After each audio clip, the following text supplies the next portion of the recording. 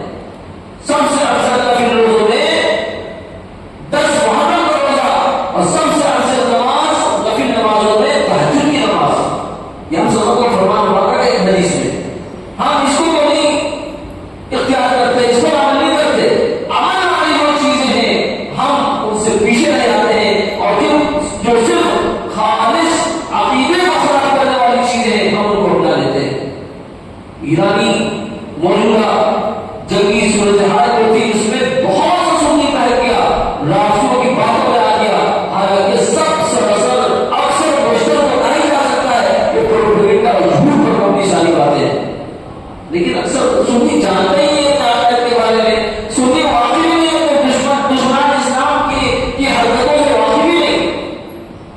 میرے محترم دوستو، ہمیں سب سے پہلے اپنے دین کے سلسلے میں پورے اعمال کی واقفیت حاصل کرنا لازم ہے کہ ہم پہلے اپنے دین کے بارے میں جانیں۔ ہم اپنے دین کے بارے میں جانتے نہیں، دوسروں کی چیزوں کو لے ہوتے، اس کو اپنا لیتے۔ یہ ہماری بہت ہی زیادہ کم علمی اور کم دینی، کمزور ایمانی کی علامت ہے۔ لہذا یہ محرم الحرام کے پروگرام اسی لیے رکھے گئے ہیں تاکہ صحیح باتیں ہمارے سامنے آئیں اور ان باتوں پر ہم عمل کرنے والے بنے اور غلط باتوں سے احتیاط کرنے والے بنے۔ اللہ ہم سب کو صحیح باتیں جان کر صحیح باتوں پر عمل کرنے کی توفیق عطا فرمائے۔ اب ہمارے درمیان ہماری خوش نصیبی سے اللہ تعالیٰ عبدالشکور صاحب تشریف لے آئے، انشاءاللہ اصل بیان نہیں کا ہوگا۔ اب ہم باقاعدہ طور پر جلسے کا پروگرام، جلسے کی شروعات کرنے کے لیے اور وہ مناج کو دعوت دیتے ہیں کہ تشریف لائیں اور اپنی تلاوت کلام اللہ سے جلسے کا آغاز کریں۔ اور وہ مناج نجیب مطالب اور خاطر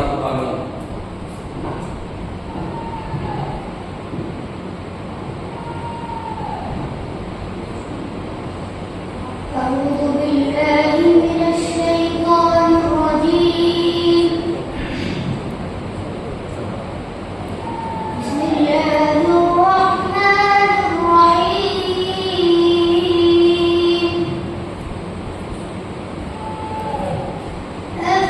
أفحسبتم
فتعالى الله الملك الحق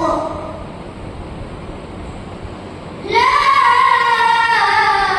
إله إلا هو رب العرش الكريم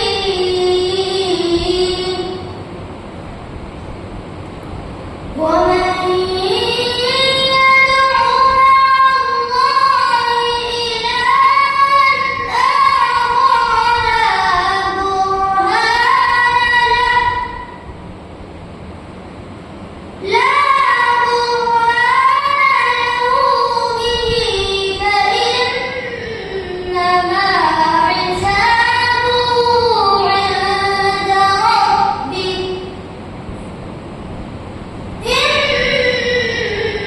إنه لا يفلح الكافرون